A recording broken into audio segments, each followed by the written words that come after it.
On this episode of Travels with Bill, we're in Runnymede, Saskatchewan, and someone has stolen the highway bridge. We're here to find out who did it and what's being done about it. What we're looking at here is where Highway 5 used to cross the CN line, but with no bridge, even the best Hollywood stuntman can't get across the gap now. Obviously, it's a big construction site, but let's take a look at what used to be here. And for that, we need a little help from small town Saskatchewan's Don Wilson. The old-timey trestle was carrying Highway 5 eastbound to the left over. This the main line of the Canadian National Railway System in Western Canada. That's from July 2013 when he visited Runnymede. The old bridge looks more like a railway bridge than a highway bridge, and now it's gone. In its place, this construction site.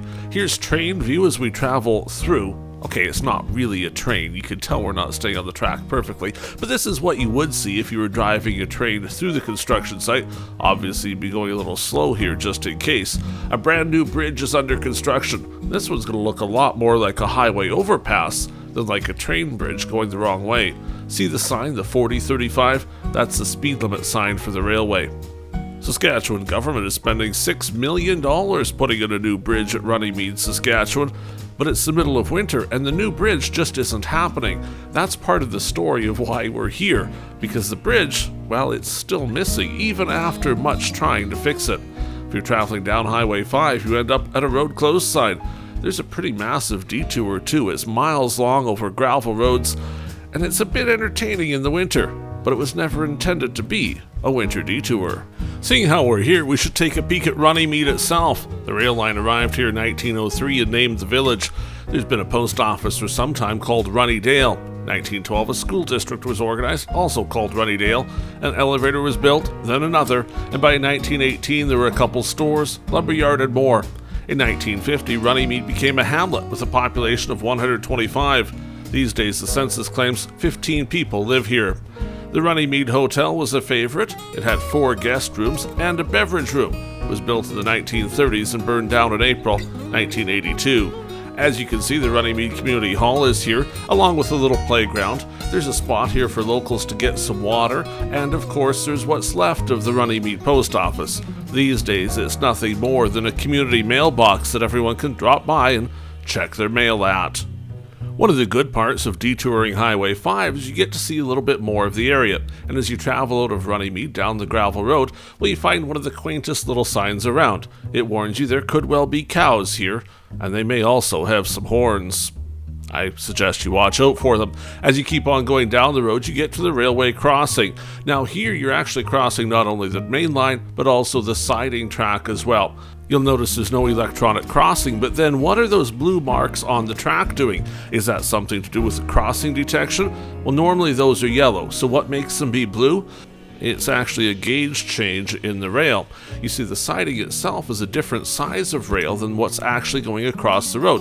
You can see it here when we look up close. See how the rail on the left-hand side is much thicker? The rail on the right-hand side is smaller? Well, when you hear us talking about the size of rail, that's what it is.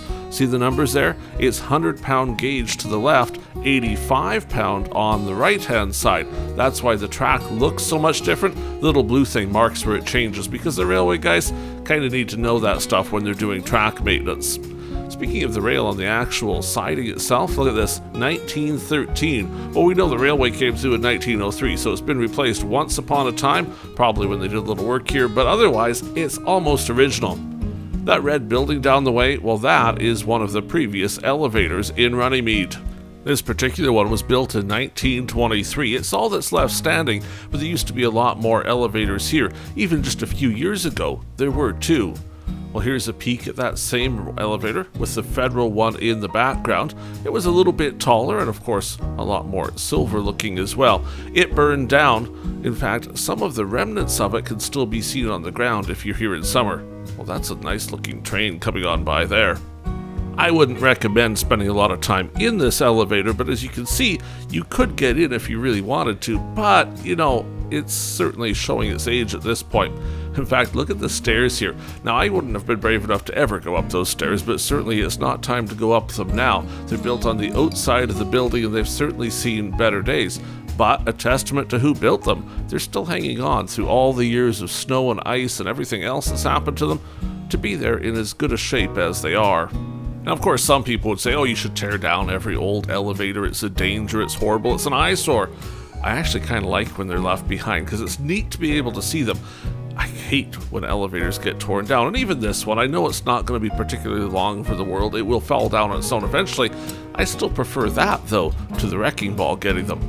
You know, there's something else really interesting in Runnymede. I want to show it to you as well. When you just first come into town, check it out. See that? It's a little shop by the look of it. It's got some windows cut in it. But do you recognize what it is?